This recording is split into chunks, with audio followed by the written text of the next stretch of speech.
Okay, so here is the first passage of mock 23, and what does this passage focus on? So we all know about European Union and we think of it as a remarkable place or status in this particular world where a lot of different nations have come together, and then they are keeping a lot of things identical and making things easy for anybody who lives in that particular region.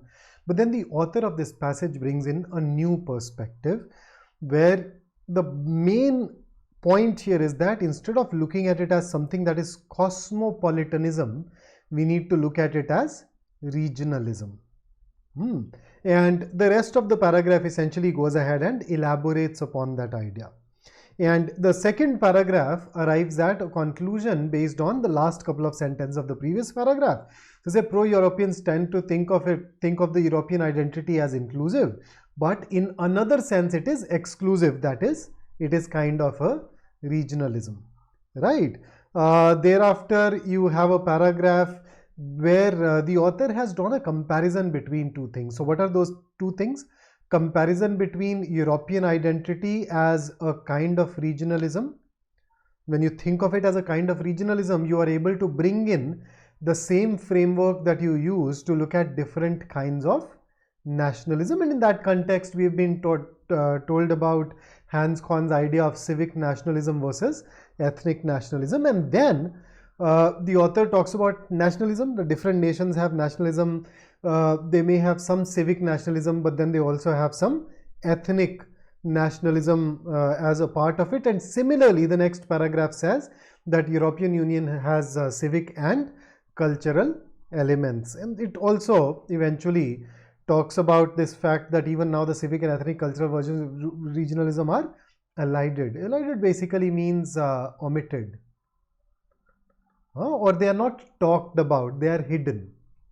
So they have the ethnic or the cultural nationalism along with civic nationalism, just like other nations. However, in European Union, it is something which is hidden. It is not something which is explicit. So if we look at the very first question here, what do we have? The view mentioned in the last paragraph, and even now the civic and ethnic cultural versions of European regionalism are elided. So it's basically what it's an idea restatement question. So elided means omitted or hidden, but A talks about blending, which is not right. B talks about curtailing, that part is right. But then it says curtailing the civic version of regionalism. No, what they are curtailing, what they are hiding, what they are limiting is the ethnic version, the cultural aspect. So this is the part where B gets it wrong. See, European elites decided to create regionalism based more on cultural affinity. No, they were trying to hide it. That's what elided is. So this states the opposite of what the sentence really means, so can be ruled out. And D, Europeans conceived of a type of regionalism that altered or suppressed both civic and ethnic versions. This comes closest to that particular idea. And that is why the correct answer or the best answer for question number 1 will be option D. Let's go ahead and talk about the second question. The author of the passage mentions the observations of Hans Korn too. So, purpose of an instance. It was designed to support a point, and what was the point? The point is stated in the sentence immediately before where Hans Korn is introduced, where the author introduced the idea that, hey, when you think of European Union as regionalism, then you can compare it to different kinds of nationalism. So the purpose was to explain the idea of looking at European Union as something of a regional thing will allow you to compare it to nationalism of different countries. So out of the 4 options that are given, C is the only one that mentions the analogy or the comparison between two that will help us understand European Union better, and that is what makes C the best answer choice for us here. Then moving ahead, question number 3. The author is of the opinion that the European Union practices regionalism rather than cosmopolitanism because, okay, so you know cosmopolitanism and regionalism. In fact, if I were to talk about what Hans Kohn stated about civic versus regional. The expression that he went on to use was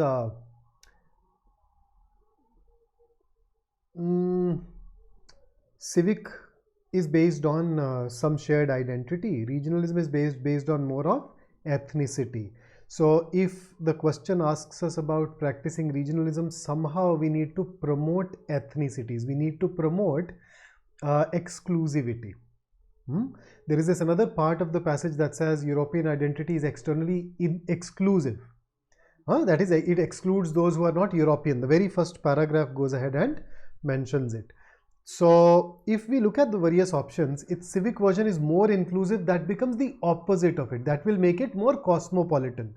So A can be eliminated. B, immigrants are more desirous of being referred to as being European.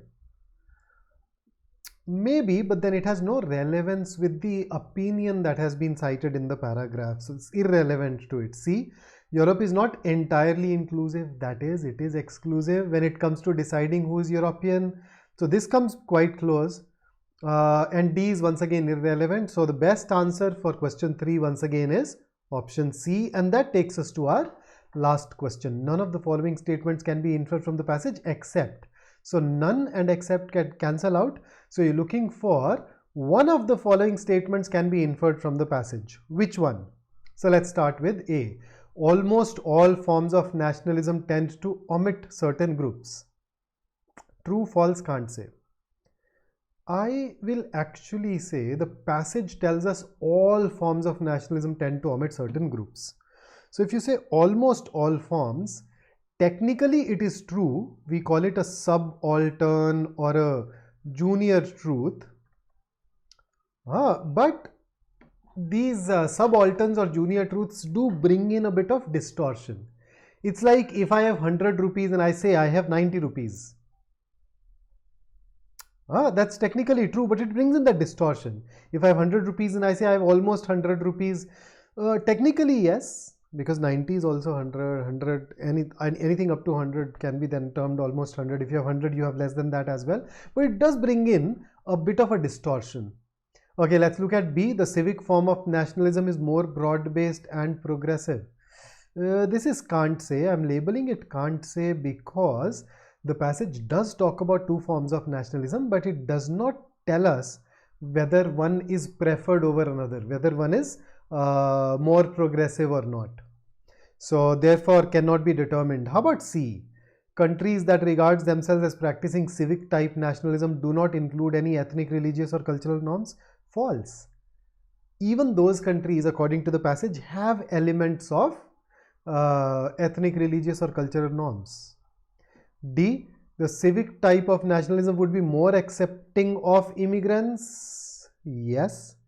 In fact, to quote Hans Kohn, civic nationalism was an inclusive nationalism based on the voluntary commitment of a group of people to liberal principles on the basis of a shared sense of citizenship. So their race, their ethnicity, their culture won't matter as much. So it's definitely true.